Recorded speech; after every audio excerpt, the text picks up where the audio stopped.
സംഗീത വിരുന്നൊരുക്കാൻ ജാസ് ഫെസ്റ്റിവലിന് വേദിയാവാനൊരുങ്ങി Sharjah. Jazz at the island ഫെസ്റ്റിവലിന്റെ ആദ്യ പതിപ്പിന് അടുത്ത മാസം 6-ന് തുടക്കമാകും. ഷാർജ നിക്ഷേപ വികസന അതോറിറ്റിയാണ് സംഘാടകർ. ശൈത്യകാലം സംഗീത സാന്ദ്രമാക്കാൻ ഒരുങ്ങുകയാണ് Sharjah. Jazz at the island ഫെസ്റ്റിവലിന്റെ ആദ്യ പതിപ്പ് Sharjah Al Noor island, flag island എന്നിവിടങ്ങളിൽ അരങ്ങേറും. ഡിസംബർ 6, 7, 14 എന്നീ തീയതികളിലായാണ് പരിപാടി നടക്കുക. ഡിസംബർ 6, 7 തീയതികളിലായാണ് അൽനൂർ ദ്വീപിലെ പരിപാടി.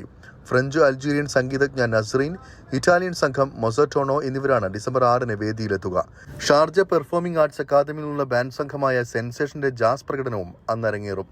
ഡിസംബർ 7-ന് പ്രശസ്ത ലെബനീസ് ഗായിക ടാനിയ കസീസിനും ഒപ്പം Serbian ഗായികയും പിയാനിസ്റ്റുമായ Alexandra ക്രിസ്റ്റിക്കും വേദിയിലെത്തും.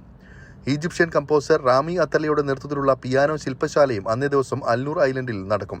December 14-ന് Sharjah flag ഐലൻഡിലാണ് പരിപാടി നടക്കുക. പ്രശസ്ത സംഗീത ട്രൂപ്പായ ട്രയോ ജുബ്രാന്റെ നേതൃത്വത്തിലുള്ള സംഗീത നിശയാണ് ഷാർജ ഫ്ലാഗ് ഐലൻഡിലെ പ്രത്യേകത.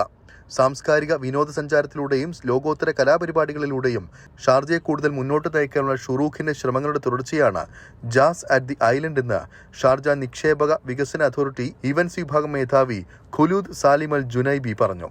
പരിപാടിയുടെ ടിക്കറ്റുകൾ ഓൺലൈനിൽ ലഭ്യമാണെന്നും അധികൃതർ വ്യക്തമാക്കി. 24 ദുബായ്.